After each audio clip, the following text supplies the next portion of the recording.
My name's Lucinda. Welcome to Loving Literature. Do you feel lost when your friends go on and on about the details of the movie you just saw? Or maybe you're in school and you dread going to English class because you have no idea what to say about the story you've just read. If either of those situations sound familiar, this video series could be for you.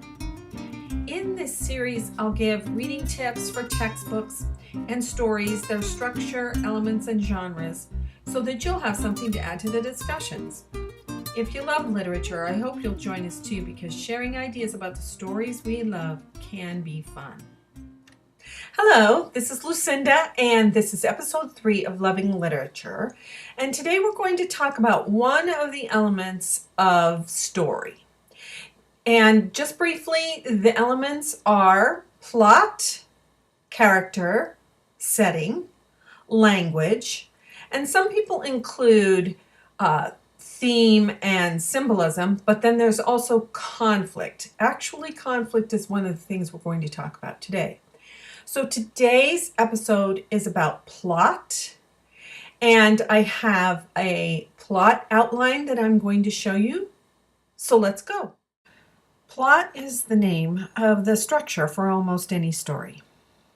Even ancient people used a structure very much like this to tell their stories. You can use the points on this graphic and apply them to any genre or type of story that you're reading or watching. I thought I'd use the Harry Potter series as my example to walk you through the different points on the structure, since almost everyone knows that story. Now, I think that J.K. Rowling did something very interesting with the series. Each of her books uses this structure, but she also used it for the entire series. So I'll be using plot points from the whole series as we go along. Exposition is the basic situation or given circumstances of the story. In Harry Potter, from the very first page or frame of the movies, we know that there is a wizarding community which exists alongside the world we are used to, or the Muggle world. We meet Harry as a baby. We discover that something tragic has happened to his parents and that Dumbledore, McGonagall, and Hagrid are trying to protect him. There's more to the exposition, of course, but most likely you already know what happens next. So I'll move on to the inciting incident. This begins the story and indicates the nature of the final confrontation between the hero and the villain.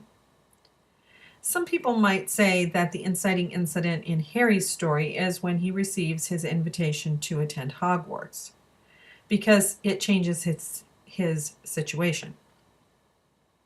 But I think it's when Hagrid tells Harry about how Voldemort killed his parents and also tried to kill him, which makes him the boy who lived.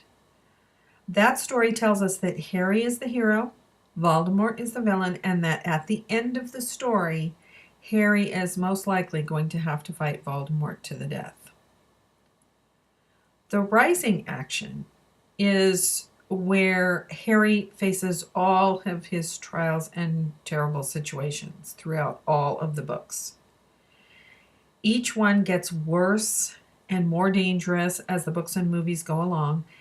He's almost killed several times, and things get really bad when Voldemort finds his way to come back. The turning point isn't until the 7th book and the 8th movie, when Harry goes to meet Voldemort in the Forbidden Forest after the battle at Hogwarts. We are not sure if Harry will win or not. But when Voldemort tries one last time to kill Harry and kills the Horcrux that he didn't mean to make instead, that's when we know that Harry is going to win. So we're just waiting for the climax, which is the most emotional part of the story. And that happens very soon after the turning point.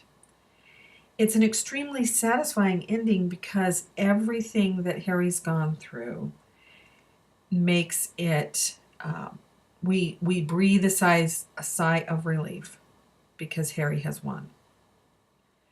Now, the conclusion, or the resolution as it's sometimes called, wraps up the story fairly quickly.